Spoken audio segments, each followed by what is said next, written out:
मेरा नाम रोशनी था और मैं इस वक्त शराब के नशे में चूर नींद उरियां लिबास पहने मौसीकी पर झूम रही थी। मैं यहाँ अकेली नहीं थी, क्योंकि मैं जिस क्लब के डांस रूम में नाच रही थी वहाँ लड़कियों का हुजूम जमा था। एक तो मेरा हसीन सरापा और दूसरा आधा अधूरा लिबास लड़कों के जज्बात को भड़काने के लिए काफी था। फिर मेरा बेहुदा सा डांस उन्हें बेख्तियार करने लगा। उनकी गुस्ताखियां बढ़ने लगी। मैं चाहकर भी उन्हें खुद से जुदा नहीं कर सकती थी, क्योंकि जिसके मातहत मैं काम कर रही थी उसे सबसे ज्यादा कमाई मुझसे ही मिल रही थी। दूसरे क्लब डांसर्स को सिर्फ चंद घंटों की ड्यूटी देनी पड़ती थी, लेकिन चूंकि मैं इंतहाई हसीन थी इसीलिए मेरी डिमांड बहुत ज्यादा थी। मुझे कई कई घंटे डांस रूम में नाचना पड़ता था और हर रात मर्दों के साथ जाना पड़ता था। इसके लिए जरूरी था कि मैं नशे में होती, वरना कोई भी लड़की दिन के 24 घंटे में से 15 घंटे तक मुसलसल अजियत नहीं सह सकती। अभी मैं वो डांस पर नाच रही थी कि जब एक लड़का मेरे पास आकर खड़ा हुआ। ये वही नौजवान था जो काफी दिन से मुझे देखकर मुस्कुराता रहता था, एक मेरे करीब नहीं आता था। आज लेकिन शायद अपने बढ़ते जज्बात की मजबूरी से मेरे पास आ गया था। मुझे कहने लगा कि क्या मैं आपके साथ डांस कर सकता हूँ। वहां आने वाले नौजवान मुझसे कभी भी इजाजत नहीं लेते थे, जो चाहते थे वो करते थे। यहाँ आने वालों के लिए मैं खुला खजाना थी, जिसका जो जी चाहता ले जाता था। लेकिन इस तरह से इजाजत मांगना मुझे चौंका गया। नशे से चूर आंखों से मैंने उस नौजवान को देखा। काफी खुश शक्ल था। डांस के दौरान कहने लगा कि बड़ी खूबसूरत हैं आप, क्या आपका नाम जान सकता हूँ। पिछले 3 सालों में ये पहला शख्स था जिसने मुझे आप कहकर मुखातिब किया, वरना हम जैसी क्लब में डांस करने वाली लड़कियों को लोग गाली पहले देते हैं और बाद में बात करते हैं। शायद इसका ये अंदाज ही मुझे मुतासिर कर गया। मैंने कहा कोई भी नाम ले लो। मेरी बात पर वो बेख्तियार हंसने लगा। कहने लगा नहीं नहीं, ये नहीं, अपना असल नाम बताओ, मैं तुम्हें तुम्हारे असल नाम से जानना चाहता हूँ। उसकी ये बात सुनकर मुझे हैरत हुई थी। 3 साल में मैं अपना असल नाम ही भूल चुकी थी, या मुझे मेरा नाम भुला दिया गया था। गुड़िया बेटा, मेरे कानों में अपने बाप की आवाज गूंज रही थी। उसके सवाल ने मुझे मेरे माजी में धकेल दिया। नशे के बावजूद हर वो अजियत जो इन 3 सालों में मैंने सही थी मुझ पर तारी होने लगी। मैंने उसे खुद से पीछे धकेल दिया, ये कहकर कि वो मुझे हैरत भरी नजरों से देखने लगा। मेरा तन बदन बुरी तरह से जलने लगा था। वहां और भी लड़के मौजूद थे। सब लोग ये देखकर हैरान हुए थे। मैंने उसे कोई जवाब नहीं दिया था। मुझे ऐसा लगा जैसे मेरा नशा थोड़ा सा टूटा हो। मैं फौरन क्लब से बाहर निकल आई। अंदर मेरा दम घुटने लगा था। अपने अंदर की अजियत को फिर से सहना आसान नहीं होता।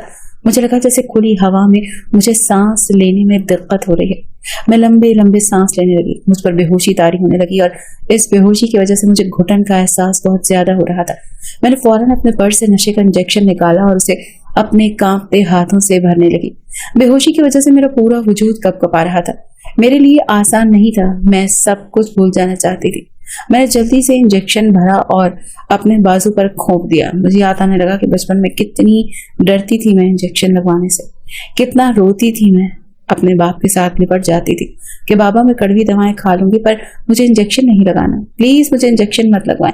और मेरे बाबा मुझे अपने साथ मोहब्बत से भींच लेते थे और डॉक्टर से कहते थे मेरी गुड़िया बेटी को दवा दे दो, अगर इसे इंजेक्शन से तकलीफ होगी तो सही, मुझसे भी नहीं जाएगी। मैं अपनी बेटी की आंखों में आंसू नहीं देख सकता। आज भी मेरे कान में मेरे बाप की ये बात जब गूंजती थी तो मेरी आंखों से आंसू बहने लगते थे। बचपन से 18 साल की उम्र तक मैंने कभी भी इंजेक्शन नहीं लगवाया। मुझे बड़ा खौफ आता था और इसके बाद से आज तक मैंने अपने वजूद में जितनी अजियत सही थी, इंजेक्शन तो कुछ भी नहीं था।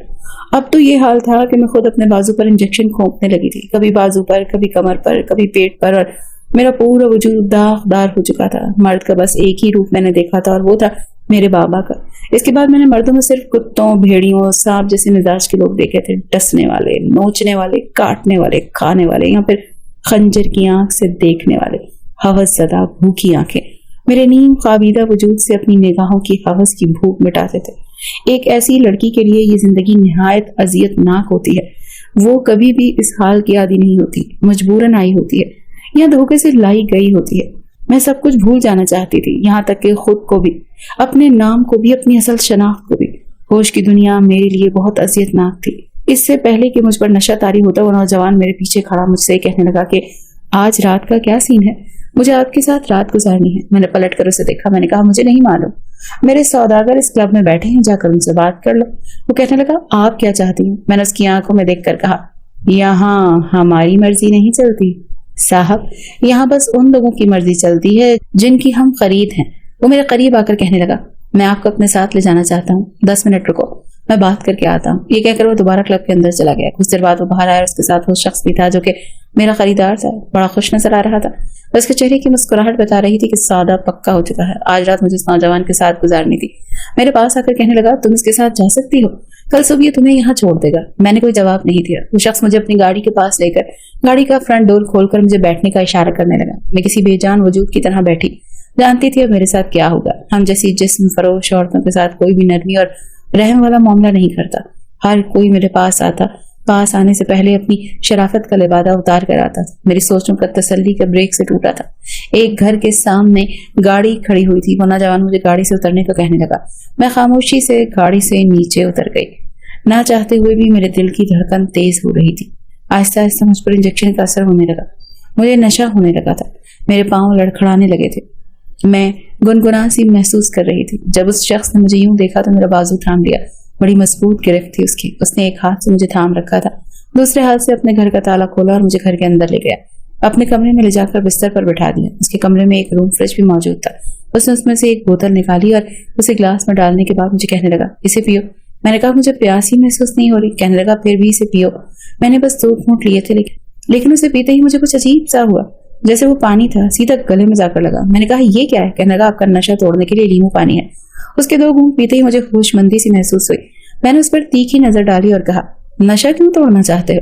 मर्दों को तो औरत नींद बेहोशी में ज्यादा अच्छी लगती है, क्योंकि एहतजाज नहीं कर सकती, उसके सामने बेबस होती है। और मैंने सुना है कि मर्दों को औरत की बेबसी बहुत पसंद होती है। मेरी बात सुनकर उसने कुछ नहीं कहा, बस मेरे पास बैठ गया। मेरे खुले बालों को उसने अपने हाथों से मेरे कानों के पीछे किया और फिर मेरे कान को पकड़कर अपने हाथ से सहलाने लगा। जैसे ही मेरे कान के जख्म पर उसका हाथ लगा तो एक सिसकारी सी मेरे मुंह से निकली। कहने लगा, कान पर जख्म कैसे हो गया? मैंने कहा, कोई नई बात करो साहब, मेरा तो पूरा वजूद ही ऐसे जख्मों से चूर है। कहीं सिगरेट के निशानात नजर आएंगे, कहीं दांतों के। मेरी बात सुनकर कुछ देर वो मेरे चेहरे को गौर से देखता रहा और कहने लगा, मुझे नहीं लगता कि आप मुझे पेशा वराना किस्म की लड़की लगती हैं। बड़ी मासूमियत है आपके चेहरे पर। मैंने कहा, अपने काम से काम रखो साहब। मैं कौन हूँ कौन नहीं, यहाँ पर आने के बाद ये बातें बेकार सी हो जाती हैं। हम सब एक जैसे हो जाते हैं। माजी कोई अहमियत नहीं रखता, बस ये हाल होता है या मुस्तकबिल। ये कहकर मैंने अपना पर्स बिस्तर पर रखा, अपनी हील उतारी, दोनों पांव बिस्तर पर रखकर बैठ गई। वो बड़ी दिलचस्पी से मुझे देख रहा था और फिर मुझसे कहने लगा, मैं चाहता हूँ हमारे दरमियान जो कुछ हो होशमंदी में हो, इसीलिए ये पानी पी लो। आपका नशा उतरना बहुत जरूरी है। मैंने कहा, मैं नहीं चाहती कि मेरे साथ जो कुछ भी हो वो मेरे होशो हवास में हो। कहने लगा, मैं आपको यहाँ अपनी रात रंगीन करने के लिए नहीं लाया, इसीलिए बेफिक्र रहें। बड़ी अजीब सी बात कही थी उसने। अगर रात रंगीन करने के लिए नहीं लाया था तो 1 लाख की रकम भरकर मुझे लाया क्यों था? ये कहकर उसने पानी का गिलास पकड़ा और मेरे होठों पर लगा दिया। जबरदस्ती उसने मुझे पूरा गिलास पिलाया, जिसे पीते ही कुछ देर बाद मुझे अपना नशा टूटता हुआ महसूस हो रहा था।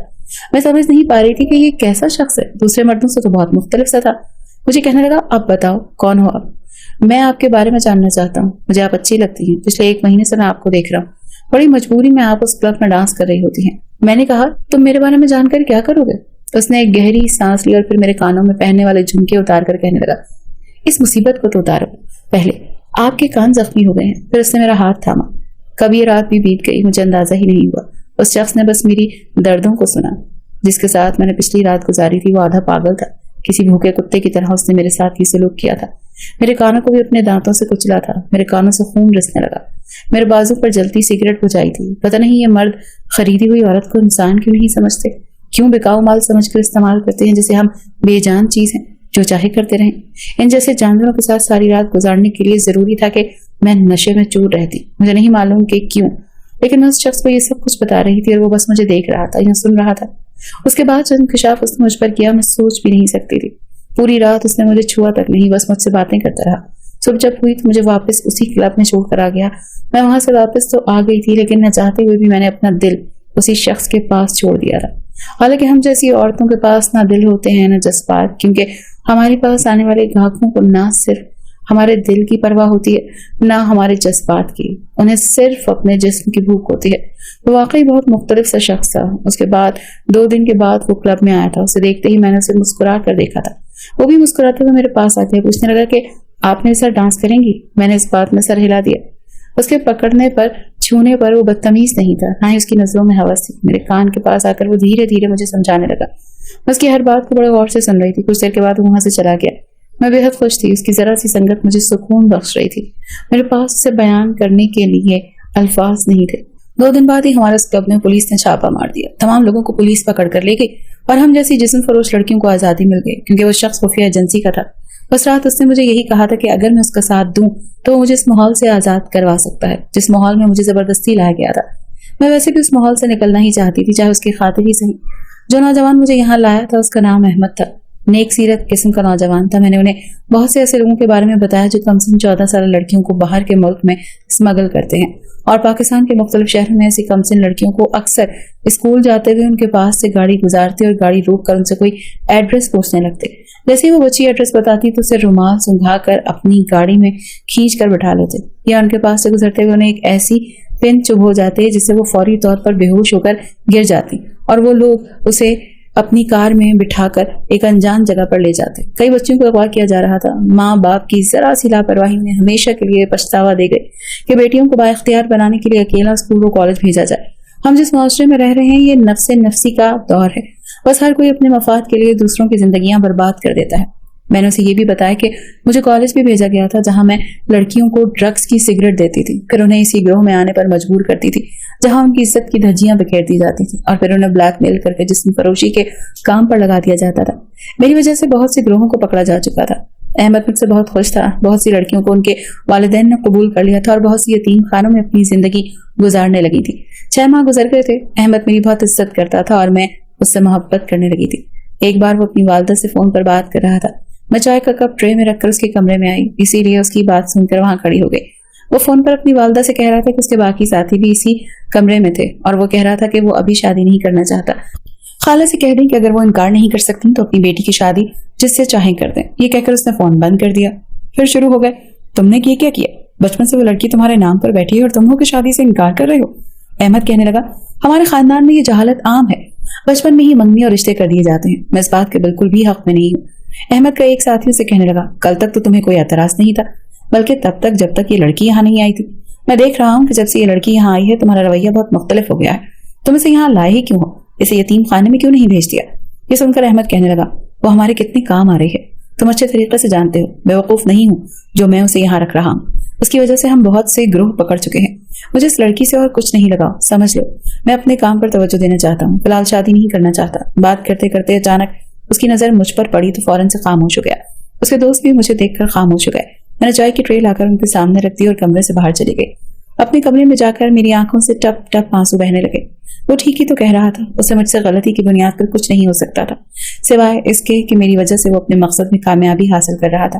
جس طرح کی زندگی میں نے گزاری تھی کبھی بھی میں اس سے یہ نہیں کہہ سکتی تھی کہ مجھے اپنا لے. میں جانتی تھی کہ مجھے کوئی بھی شخص نہیں اپنا سکتا. وہ ایک شریف انسان تھا اور اس کے لیے کوئی شریف اور پاک لڑکی ہونی چاہیے تھی جو اس کی زندگی کی ہمسفر بنے, میرے جیسی بد کردار لڑکی نہیں. ایک بار رات کے وقت میں اپنی چائے بنا رہی تھی جب وہ کچن میں آ گیا. کہنے لگا, ایک کپ میرے لیے بھی چائے بنا دو. میں نے اپنی چائے کا کپ اسے تھما دیا. میں نے کہا, دودھ کم ہے اس لیے تم یہ پی لو. میری بات سن کر کہنے لگا, ایسا کرتے ہیں مل کر پی لیتے ہیں. یہ کہتے اس نے چائے سے ایک سپ لیا, پھر کپ میری طرف بڑھا دیا. اب میں اس کی شکل دیکھ رہی تھی. وہ مجھے مسکراتے ہوئے دیکھ رہا تھا. میں نے وہ کپ پکڑ کر شیلف پر رکھ دیا. میں نے کہا, مجھے جھوٹی چائے پینے کی عادت نہیں ہے. بات یہ نہیں تھی کہ مجھے اس کا جھوٹا پینا پسند نہیں تھا, بلکہ مجھے اب اس سے مزید دور رہنا تھا, ورنہ میرے لیے اور بھی مشکل ہو جاتی. وہ مجھے بڑا غور سے دیکھ رہا تھا. میں نے کہا, اب میں یہاں رہنا نہیں چاہتی. وہ میرے پاس آ گیا, مجھے غور سے دیکھنے لگا اور کہنے لگا, کیوں نہیں رہنا چاہتی؟ میں نے کہا, آپ کا مقصد پورا ہو چکا ہے. میں جتنے بھی ایسے گروہوں کے بارے میں معلومات رکھتی تھی وہ سب کچھ آپ کو بتا چکی ہوں. مجھے نہیں لگتا کہ اب مجھے یہاں رہنا چاہیے. بہتر ہوگا کہ آپ مجھے کسی دارالامان میں چھوڑ دیں. یہ کہتے ہوئے میری آنکھوں سے آنسو بہنے لگے. میں نہیں چاہتی تھی کہ میں اس کے سامنے اپنا ضبط کھو بیٹھوں, لیکن شاید میرے اختیار میں نہیں تھا. میرے بہتے آنسو اس نے اپنے ہاتھوں سے صاف کیے. میں فوراً پیچھے ہٹ گئی. میں کچن سے باہر جانے لگی, لیکن اس نے مجھے بازو سے پکڑ لیا, اپنے مقابل کھڑا کر لیا اور کہنے لگا, دارالامان جانا چاہتی ہو؟ میں نے اس بات میں سر ہلا دیا. کہنے لگا, تو پھر رو کیوں رہی ہو؟ میں نے اپنی آنکھیں چرائیں کیونکہ اس کی آنکھوں میں جھانک کر دل کا حال بتانا آتا تھا اور میں نہیں چاہتی تھی کہ میں اس کے سامنے کمزور پڑ جاؤں. میں نے کہا, بس ایسے ہی, سر میں درد ہے. اس نے چائے اٹھائی, میرے ہونٹوں سے لگا دی. میں نے اپنا چہرہ پیچھے کر لیا. کہنے لگا, اسے پی لو, سر درد ٹھیک ہو جائے گا, اور میں تمہیں کہیں بھی چھوڑنے نہیں جا رہا, تم یہیں رہو گی میرے ساتھ. اس نے بات ایسی کی تھی کہ میری جانب دیکھنے لگی. کہنے لگا, بیوقوف لڑکی, میں تم سے محبت کرنے لگا ہوں, تم سے شادی کرنا چاہتا ہوں. اتنی سی بات سمجھ میں نہیں آتی تمہیں؟ میں نے کہا, میں آپ سے شادی نہیں کرنا چاہتی, میں آپ کے قابل ہی نہیں. میری بات سن کر کہنے لگا, میرے دل سے پوچھو کہ تم کس قابل ہو میرے نزدیک. तुम अब भी मासूम और पाकीज़ा ही हो, जो कुछ भी हुआ उसे भूल जाओ। मैंने कहा कि घर वाले मुझे कबूल नहीं करेंगे। कहने लगा, जब मैं कबूल करूंगा तो उन्हें भी कबूल करना पड़ेगा। कुछ ही दिनों में उसने अपने घर वालों को भी राजी कर लिया। मेरी शादी की तारीख पक्की हो गई। मुझे तो यकीन नहीं आ रहा था कि मैं इतनी खुशकिस्मत भी हो सकती हूँ कि वो शख्स मेरा नसीब बनने जा रहा था, जो बहुत शरीफ और नेक था, बहुत अच्छा इंसान था। मैं खुद को इस काबिल नहीं समझती थी, लेकिन मैं बहुत खुश थी। दुल्हन बनाने के लिए पार्लर वाली मुझे तैयार करने घर पर आई। वो लिबास भी अहमद की पसंद का पहना था, वरना हम जैसी लड़कियों को कहाँ ऐसी इज्जत की जिंदगी नसीब होती है। लेकिन अहमद की बदौलत मुझे मिल गई थी। मैं उसकी दुल्हन बनकर उसी के कमरे में बैठी उसी का इंतजार कर रही थी। उसके दोस्त आज उसे परेशान कर रहे थे, कमरे में आने ही नहीं दे रहे थे। सबकी बातों में कमरे से सुन रही थी। बड़ी मुश्किल से जान छुड़ाकर वो कमरे में आया। मेरे पास बैठकर कहने लगा, बड़े कमीने हैं मेरे ये दोस्त। जानते थे कि मैं तुमसे मिलने के लिए किस कदर बेताब हूँ। मेरे चेहरे पर एक मुस्कुराहट सी सज गई। मेरी निगाहें झुका ली। उसने अंगूठी मेरे हाथ की उंगली में पहनाई और फिर मेरे हाथों को अपने लबों पर लगाया और कहने लगा, तुम्हारे हर जख्म को अपनी मोहब्बत से भर दूंगा। भूल जाओगी तुम अपनी पुरानी जिंदगी को। उसकी बात सुनकर मैं शर्मा गई। उस रात अहमद पहली बार मेरे करीब आया और मैंने जान लिया कि असली मर्द ऐसे होते हैं जो लड़कियों को बिकाऊ माल नहीं बल्कि अपनी इज्जत समझते हैं।